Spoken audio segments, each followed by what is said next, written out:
हे भगवान, इस बारिश को भी अभी आना था। सुबह से एक भी आलू नहीं बिका, ऊपर से इस बारिश की वजह से सारे आलू भी भीग कर खराब हो गए। अब मैं क्या बेचूंगा।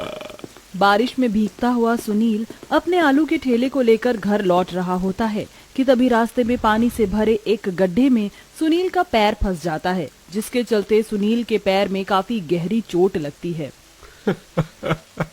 भगवान तो इतना निर्दयी कैसे हो सकता है। सुबह से एक आलू की बिक्री नहीं हुई, बारिश की वजह से सारे आलू खराब हो गए, और अब ये चोट। सुनील आंखों में आंसू लिए अपनी चोट को संभालता हुआ घर जाता है। सुनील की ऐसी हालत देख उसकी पत्नी दिव्यांशी और 10 साल की बेटी जानवी काफी परेशान हो जाती है। बाबा, ये क्या हुआ आपको? आपको ये चोट कैसे लगी? क्या बताऊं बेटा, जब भगवान ने ही किस्मत में दर दर की ठोकरें खानी लिखी है तो भला हम क्या कर सकते हैं। दिव्यांशी जल्दी से सुनील को खाट पर लेटाकर उसकी चोट पर मरहम बनाकर लगा देती है। अपनी चोट की वजह से सुनील ठीक से खड़ा भी नहीं हो पाता और कई दिनों तक बस खाट पर ही पड़ा रहता है। क्या हुआ जानवी बेटा, इतनी उदास क्यों बैठी हो? मैं जानती हूँ माँ, बाबा अपनी चोट की वजह से बाहर काम पर नहीं जा सकते और घर में खाने के लिए भी कुछ नहीं है, लेकिन क्या करूँ इस भूख का। कितनी कोशिश करती हूँ कि ना लगे, पर फिर भी लग जाती है। जानवी की बात सुन दिव्यांशी अपने आंसू नहीं रोक पाती और अपने घर के हालात देखते हुए दिव्यांशी अब कई घरों में नौकरी की तलाश के लिए जाती है, लेकिन हर जगह से दिव्यांशी के हाथ बस निराशा ही लगती है। दिव्यांशी, जानवी, तुम दोनों मुझे माफ कर देना।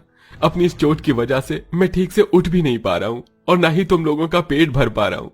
सबसे ज्यादा डर तो मुझे इस बात का ही है कि कहीं घर में रखे रखे ये सारे आलू खराब ना हो जाएं। कैसे बेचेंगे हम इन्हें। सुनील की बात सुन दिव्यांशी आलू की तरफ देखती है, जिसे देख उसके मन में एक ख्याल आता है।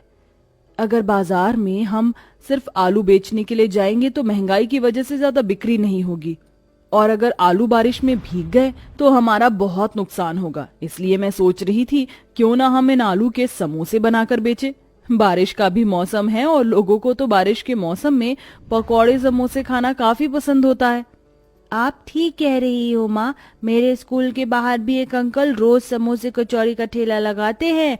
हमारे स्कूल के सभी टीचर और बच्चे उनसे हर रोज समोसे कचौरी लेकर खाते हैं। माँ, इसमें मैं भी आपकी मदद करूंगी।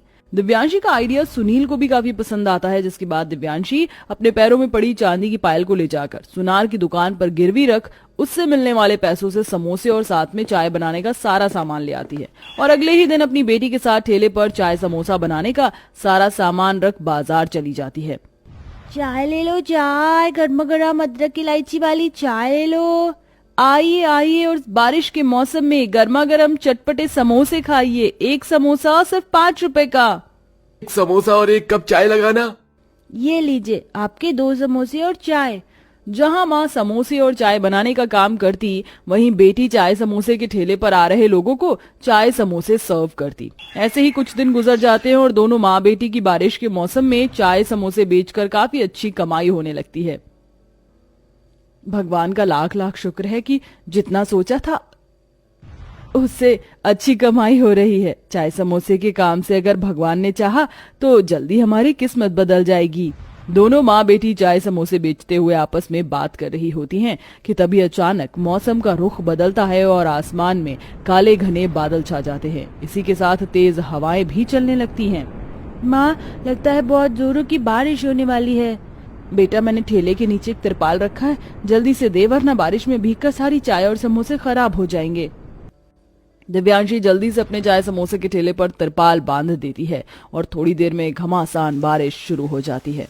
मुझे तो डर लग रहा है, चलो ना घर चलते हैं।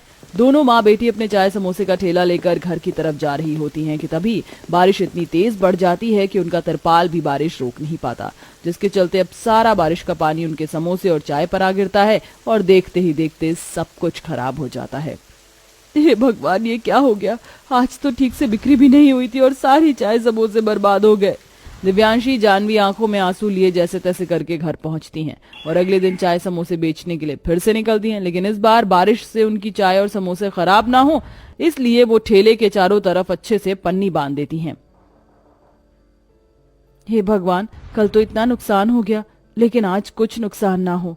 दोनों माँ बेटी डर डर के चाय समोसे बेच रही होती हैं कि तभी बारिश के साथ इतनी तेज आंधी आती है कि दोनों माँ बेटी अपने समोसे और चाय का ठेला नहीं संभाल पाती, जिसके चलते उनका ठेला हवा से अपने आप आगे बढ़ने लगता है और एक खंबे से टकराकर टूट जाता है। अब हम लोग क्या करें? अब हम कैसे चाय समोसे बेचेंगे? अपना ठेला टूट जाने की वजह से अब दोनों माँ बेटी चाय समोसे नहीं बेच पाती, जिसके चलते अब धीरे धीरे उनके घर में खाने की कमी होने लगती है। ऐसे ही एक दिन दिव्यांशी अपने आंगन में झाड़ू लगा रही होती है कि तभी उसकी नजर एक औरत पर जाती है जो अपने सर पर टोकरी रखकर घूमकर जामुन बेच रही होती है। ये देख दिव्यांशी बचे कुछ पैसों से जल्दी से मार्केट से 2 बड़ी टोकरी लाती है, जिसमें एक टोकरी के अंदर समोसे और एक टोकरी के अंदर चाय का सामान रख दोनों माँ बेटी फिर से चाय समोसे बेचने के लिए निकल जाती हैं। बारिश से हमने अपनी चाय और समोसे तो बचा लिए, लेकिन खुद पूरा भीग गए। कहीं हम बीमार ना पड़ जाएं। जहां सभी मर्द बारिश की वजह से अपनी दुकान बंद और काम छोड़ घर में आराम कर रहे होते हैं, वहीं ये दोनों माँ बेटी अपने परिवार का पेट पालने के लिए बारिश में भीग भीग कर चाय समोसे बेचती हैं। लेकिन ज्यादा भीगने की वजह से जानवी की तबीयत खराब हो जाती है।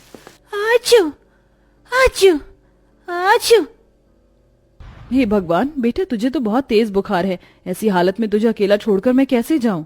मैं ठीक हूँ माँ, और बाबा भी तो मेरे साथ है। अब जाओ, मेरी फिक्र मत करो।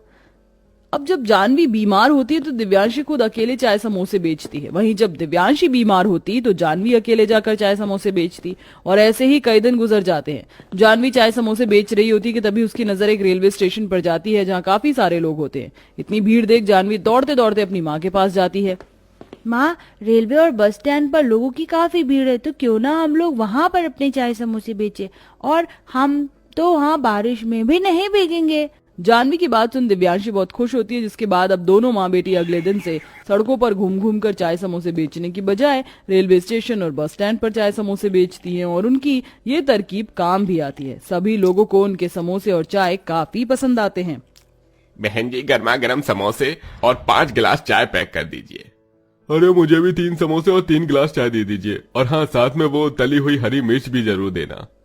रेलवे और बस स्टैंड पर लोगों को दोनों माँ बेटी के चाय समोसे इतने पसंद आते हैं कि अब तो उन दोनों के आने से पहले वहां पर चाय समोसे खाने के लिए लोगों की भीड़ लगना शुरू हो जाती है। जहां एक तरफ दोनों माँ बेटी की मेहनत रंग लाती है और उनकी काफी अच्छी कमाई होने लगती है, वहीं दूसरी तरफ जब से ये दोनों माँ बेटी बस स्टैंड पर चाय समोसे बेचने के लिए आई हैं, तब से तो मेरी चाय समोसे का धंधा ही बंद हो गया है। अगर ये दोनों मेरे साथ मिलकर काम करें तो मेरा धंधा भी पहले जैसा अच्छा चलने लगेगा। बस स्टैंड पर बड़ी सी दुकान में चाय समोसे बेचने वाला पुरोहित अपने लालच के चलते उन दोनों माँ बेटी के पास जाता है और अपना प्रस्ताव उनके सामने रखता है, जिसे सुन, नहीं साहब, हम दोनों माँ बेटी ऐसे ही अकेले चाय समोसे बेचकर खुश हैं। दिव्यांशी के मना करने पर पुरोहित दोनों माँ बेटी से इतना जलने लगता है कि वो उनको वहां से हटाने के लिए नकली पुलिस भेजता है। चलो चलो यहाँ से अपना ये चाय समोसे का सामान हटाओ। कल से तुम दोनों माँ बेटी यहाँ पर चाय समोसे नहीं बेचोगी। लेकिन क्यों साहब, हम तो हर हफ्ते ये चाय समोसे बेचने का टैक्स भरते हैं। दिव्यांशी की बात सुन वो नकली पुलिस वाला उन दोनों माँ बेटी के चाय समोसे का सारा सामान उठाकर फेंकने लगता है। ये सब देख आसपास मौजूद लोग उस पुलिस वाले को रोकने के लिए आते हैं। ये आप क्या कर रहे हैं? एक पुलिस होकर ऐसी हरकत करते हुए आपको शर्म नहीं आ रही? इतने लोगों की भीड़ देख वो नकली पुलिस वाला भी डर जाता है कि तभी वहां असली पुलिस आ जाती है। तुम कौन हो? और ये यूनिफॉर्म तो नकली यूनिफॉर्म है। तुम्हारी हिम्मत कैसे हुई नकली पुलिस बनकर ऐसे किसी का नुकसान करने की? हवलदार, इसके हाथों में हथकड़ी पहनाओ। अरे साहब, मुझे माफ कर दो, ये सब मैंने पुरोहित के कहने पर किया। उस नकली पुलिस की बात सुन असली पुलिस वाले पुरोहित को पकड़ने लगते हैं कि तभी, नहीं साहब रुक जाइए, अगर इनकी जगह मैं होती तो शायद मैं भी यही करती। कौन चाहेगा कि उसके काम का नुकसान हो? इन्हें माफ कर दीजिए। मुझे माफ कर दीजिए, अपने लालच के चक्कर में मुझसे बहुत बड़ी गलती हो गई। पुरोहित को अपनी गलती का एहसास हो जाने की वजह से दिव्यांशी उसे माफ कर देती है, जिसके बाद अब दोनों माँ बेटी पहले की तरह ही रेलवे स्टेशन और बस स्टैंड पर चाय समोसे बेचती हैं। कुछ दिनों में दोनों माँ बेटी बस स्टैंड पर अपनी चाय समोसे की दुकान खोल लेती हैं, जहां एक तरफ रेलवे स्टेशन की दुकान को जानवी संभालती, वहीं बस स्टैंड की दुकान को अब सुनील संभालता है, और दोनों माता पिता इसी काम को आगे बढ़ाते हुए अपनी बेटी को पढ़ाते हैं और एक अच्छी जिंदगी जीते हैं।